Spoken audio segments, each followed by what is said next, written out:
Tutor kuliah topik 04 dari 24 topik, Modul 2 Filsafat Hukum dan Etika Profesi. Aliran-aliran hukum filsafat hukum zaman Yunani Romawi. Sacipto Raharjo berpendapat bahwa hukum itu sebagai teks dan perilaku. Hukum bukanlah suatu skema yang final, finite scheme, tetapi terus bergerak, berubah, dan mengikuti dinamika kehidupan manusia. Karena itu, hukum harus terus dibedah dan digali melalui upaya-upaya progresif untuk menggapai terang cahaya kebenaran dalam menggapai keadilan. Hukum mengalami pergeseran bentuk dari hukum yang muncul secara serta-merta, interactional law, menjadi hukum yang dibuat dan diundangkan, legislative law. Zaman Yunani. Sejarah perjalanan ilmu tidak akan pernah usang ditelan zaman. Hal-hal penting dari setiap zaman dapat diambil sari-sari kebaikannya untuk memperkaya warna pengetahuan masa lalu, masa kini, dan masa depan. Tidak setiap zaman itu selalu meninggalkan citra buruk, melainkan terdapat pula sisi kebaikannya. Pada zaman Yunani, hiduplah kaum bijak yang disebut atau dikenal dengan sebutan kaum Sof. Kaum Sof inilah yang berperan dalam perkembangan sejarah filsafat hukum pada zaman Yunani. Tokoh-tokoh penting yang hidup pada zaman ini antara lain adalah Anaximander, Herakleitos, Parmenides, Sokrates, Plato, dan Aristoteles.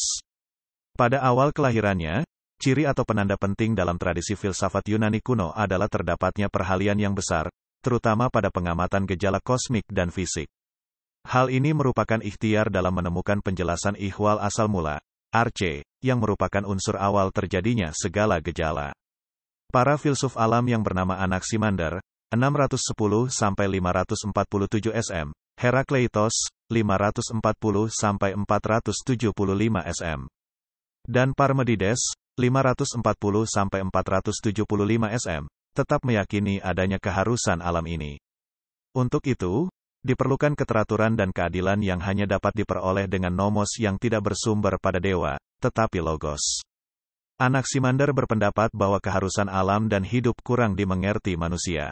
Akan tetapi, jelas baginya, keteraturan hidup bersama harus disesuaikan dengan keharusan alamiah. Apabila hal ini terjadi, timbullah keadilan, dike. Sementara itu, Herakleitos berpandangan bahwa hidup manusia harus sesuai dengan keteraturan alamiah, tetapi dalam hidup manusia telah digabungkan dengan pengertian-pengertian yang berasal dari logos. Parmenides berpendapat bahwa logos membimbing arus alam sehingga alam dan hidup mendapat suatu keteraturan yang terang dan tetap. Selain itu, muncul juga tokoh-tokoh pemikir besar dalam mengembangkan pengetahuan tentang hukum yang diantaranya akan diuraikan di bawah ini. 1. Sokrates, 469-399 SM. Sokrates lahir di Athena. Adalah anak laki-laki dari pasangan Sofronikus, seorang pemahat, dan Paenarete, seorang bidan. Pada masa kecilnya, Sokrates menerima pendidikan musik, olahraga, dan sastra dari orang tuanya. Sepanjang hidupnya Sokrates dikenal pula sebagai restorasi hukum yang sangat andal. Hal tersebut dibuktikan dengan bagaimana ia meyakinkan periode pembelaan diri terhadap sebuah kasus yang dituduhkan pada dirinya yang pada gilirannya membuat nyawanya terenggut. Inti ajaran Sokrates memandang hukum dari penguasa, hukum negara, harus ditaati, terlepas dari hukum itu memiliki kebenaran objektif atau tidak.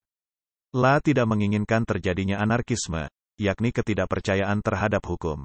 Ini terbukti dari kesediaannya untuk dihukum mati sekalipun ia meyakini bahwa hukum negara itu salah. Dalam mempertahankan pendapatnya, Sokrates menyatakan bahwa untuk dapat memahami kebenaran objektif, orang harus memiliki pengetahuan, teoria. Pendapat ini kemudian dikembangkan oleh muridnya Sokrates, yaitu Plato. 2. Plato, 429-347 SM. Plato adalah murid terbesar dari Sokrates. Lahir pada tanggal 29 Mei tahun 429 sebelum Masehi di Athena. Hidup pada tahun 429 sampai dengan 347 SM. Pada tahun 389, ia membuka sebuah sekolah filsafat di Athena yang diberi nama Akademia. Selama 40 tahun, ia mengajar di sekolah tersebut. Selama itu pula, ia banyak menulis buku. Hal tersebut berlainan dengan gurunya, yaitu Sokrates. Plato banyak meninggalkan buku-buku karangannya. Buku-bukunya kebanyakan ditulis dalam bentuk tanya-jawab. Dalam percakapan itu, Sokrates selalu mendapatkan tempat yang istimewa.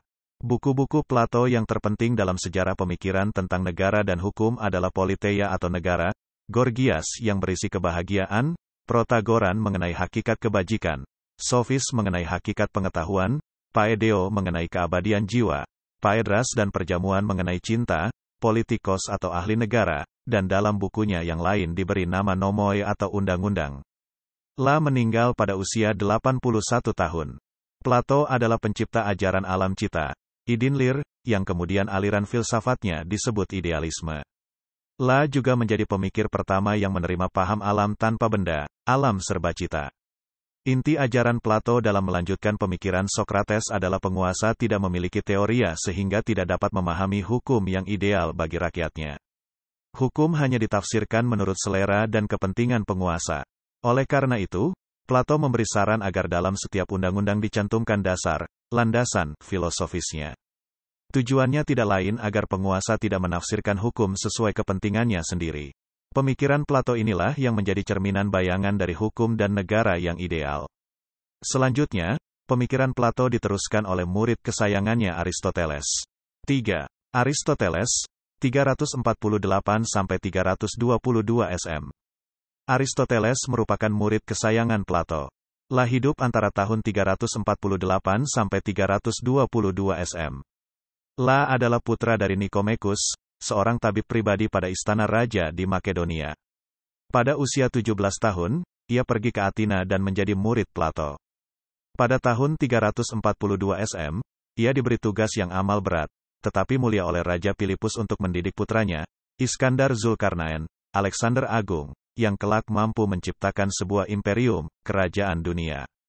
La adalah filsuf Yunani yang mengutamakan nalar dan moderasi, pengendalian diri, sebagai pedoman untuk menjalankan hidupnya. La dikenal hingga abad pertengahan oleh para intelektual dengan sebutan The Philosopher, sang filsuf. Berikut adalah titik perbedaan tersebut. Plato dalam ajarannya masih mencampuradukan semua objek penyelidikannya, sedangkan Aristoteles telah memisahkannya, yaitu tentang keadilan ditulis dalam bukunya yang diberi nama Etika dan tentang negara dalam bukunya yang bernama Politico. Sebenarnya, isi dari kedua buku itu sangat berlainan, tetapi oleh Aristoteles dianggap atau dimaksudkan sebagai suatu rangkaian yaitu Etika merupakan pengantar Politico sebab kesusilaan itu juga mengutamakan manusia sebagai warga dari suatu negara dan bukan sebagai manusia yang mandiri. Plato adalah pencipta gagasan idealisme, yaitu yang memandang bahwa benda-benda yang ada di luar diri manusia dan yang dapat ditangkap oleh panca indera itu adalah bayangan saja daripada benda-benda dalam bentuknya yang murni atau yang berada di dunia yang lain, yaitu dunia cita-cita. Sementara itu, Aristoteles adalah pencipta ajaran realisme. Menurut Aristoteles, manusia tidak dapat hidup sendiri karena manusia adalah makhluk yang bermasyarakat, zoon politikon. Bahkan, Aristoteles pernah pula meneoretisasi sedikit hal yang berdasarkan konseptualisasi pengertian tentang hukum sebagai berikut. Hukum dibentuk dengan berlandaskan pada keadilan dan ia diarahkan sebagai pedoman bagi perilaku individu-individu dalam keseluruhan hal yang bersinggungan dengan konteks kehidupan bermasyarakat. Proses pembentukan itu dengan demikian bertitik berat pada atau melingkupi keseluruhan tema yang berhubungan dengan masyarakat. Aristoteles pada intinya melanjutkan konsep pemikiran Plato, yaitu pergeseran pandangan dari idealisme ke realisme. Akan tetapi, karena Aristoteles kemudian ingin menyelidiki sifat-sifat umum dari segala yang ada di dunia, lahirlah ajaran ilmu pengetahuan baru, yakni Prima Philosophia, suatu ajaran filsafat yang mencari hakikat yang dalam dari apa yang ada, dengan keadaan lain, dan mencari makna keadaan. Oleh karena itu, filsafat merupakan suatu ajaran tentang kenyataan atau ontologi, suatu cara berpikir yang realistis. Zaman Romawi. Zaman ini dimulai pada kerajaan Romawi, abad ke-8 SM. Peraturan Romawi hanya menyangkut kota Roma, 735 SM, yang kemudian meluas menjadi universal. Peraturan-peraturan yang berlaku secara universal itu disebut dengan ius gentium, suatu hukum yang diterima semua bangsa sebagai dasar suatu kehidupan bersama yang beradab. Perkembangan hukum sebelum masa Romawi itu masih bersifat kasuistik. Peraturan-peraturan yang berlaku tidak diterapkan secara otomatis kepada semua perkara, tetapi lebih berfungsi sebagai pedoman atau contoh bagi para hakim dalam memutus suatu perkara. Setelah menjadi ius gentium, Peraturan tersebut berfungsi sebagai pedoman bagi para gubernur wilayah, yang berperan juga sebagai hakim. Perkembangan tersebut sesuai juga dengan pendapat sarjana hukum Romawi, seperti Cicero, Galius, Ulpanus, dan lain-lain. Paham yang berkembang pada zaman ini adalah filsafat hukum, bersifat ideal. Artinya, apa yang dianggap terpenting oleh para tokoh politik dan yuridis zaman itu bukanlah hukum yang ditentukan, hukum positif, leges, melainkan hukum yang dicita-citakan dan yang dicerminkan dalam leges tersebut, hukum sebagai ius. Ius belum tentu ditemukan dalam peraturan, tetapi terwujud dalam hukum alamiah yang mengatur alam dan manusia. Oleh kaum Stoa, hukum alam yang melebihi hukum positif adalah pernyataan kehendak ilahi. Menurut F. Schult, bagi bangsa Romawi, perundang-undangan tidak begitu penting. Hal tersebut dapat dicerminkan dalam pernyataan, Das Volk des Rechtsstaats ist nicht das Volk des Gesetzes, bangsa hukum itu bukanlah bangsa undang-undang. Hukum Romawi dikembangkan oleh Kekaisaran Romawi Timur, Bizantium, lalu diwarisi kepada generasi-generasi selanjutnya dalam bentuk kodeks hukum. Tahun 528 sampai 535, seluruh perundang-undangan Kekaisaran Romawi dikumpulkan dalam satu kodeks atas perintah Kaisar Yustianus yang ia sebut sebagai Codex Iuris Romani, Codex Iustinianus, Corpus Iuris Civilis. Kemudian, dikembangkan pada abad pertengahan dan dipraktikkan kembali pada Kekaisaran Jerman. Terakhir, hukum Romawi tersebut menjadi tulang punggung hukum perdata modern dalam Kode Sivil Napoleon. Teori-teori hukum zaman Romawi tidak menunjukkan buah pikiran yang asli karena dalam banyak hal hanya merupakan kelanjutan dari para sarjana klasik, sarjana Yunani, dan lebih menitik beratkan pada teori ketatanegaraan. Bahkan, sesungguhnya Romawi merupakan ahli waris dari Yunani. Meskipun demikian, ajaran-ajaran mereka cukup bernilai tinggi untuk dipelajari karena teori-teori mereka itu menampakkan praktik ketatanegaraan yang besar pengaruhnya terhadap negara-negara di dunia. Salah satu sarjana Romawi yang mempunyai pendapat tentang hukum adalah Cicero. Menurutnya, hukum yang baik adalah hukum yang didasarkan pada rasio yang murni. Oleh karena itu, hukum positif harus didasarkan atas dalil-dalil atau asas-asas hukum alam kodrat, rasio murni. Jika tidak demikian, hukum positif tersebut tidak mempunyai kekuatan mengikat. Bagi Cicero, hukum adalah satu-satunya ikatan dalam negara. Sementara itu, keadilan hanya dapat dicari semata-mata untuk keperluan keadilan itu sendiri, tanpa dicampuri pamrih tertentu. Akan tetapi, hukum alam dengan kesusilaan atau moral yang berdasarkan alam kodrat itu tidak dapat dipisah-pisahkan satu dengan lainnya. Juniarso, O.P. Cit, Him. 64. Selain itu, ia mengutip pendapat Chrysippus yang mengatakan bahwa lex ratio summa incita in natura, quae jubet ea, quae facienda sunt, prohibita contraria, hukum merupakan nalar tertinggi, yang melekat dalam alam, yang memerintahkan apa yang harus dilakukan dan melarang sebaliknya. Ungkapan yang sering dan banyak dikutip orang tentang kedudukan hukum adalah salus populis suprema lex esto, hendaknya kesejahteraan rakyat menjadi hukum tertinggi. Dalam perkembangannya, hukum pada zaman Yunani Romawi tidaklah abadi. Selanjutnya, abad pertengahan memandang hukum tidak hanya menitik beratkan pada masalah keduniawian, melainkan dari segi ketuhanan atau agama. Sesungguhnya, perkembangan hukum pada abad pertengahan ini bersamaan juga dengan berkembangnya agama Kristen dan Islam yang melahirkan ajaran-ajaran hukum bersifat sokratis yang akan dibahas lebih lanjut dalam materi berikutnya. Selain Cicero, ada tokoh lain, yaitu Galius yang membedakan antara ius civil dan ius gentium. Ius civil adalah hukum yang bersifat khusus pada suatu negara tertentu.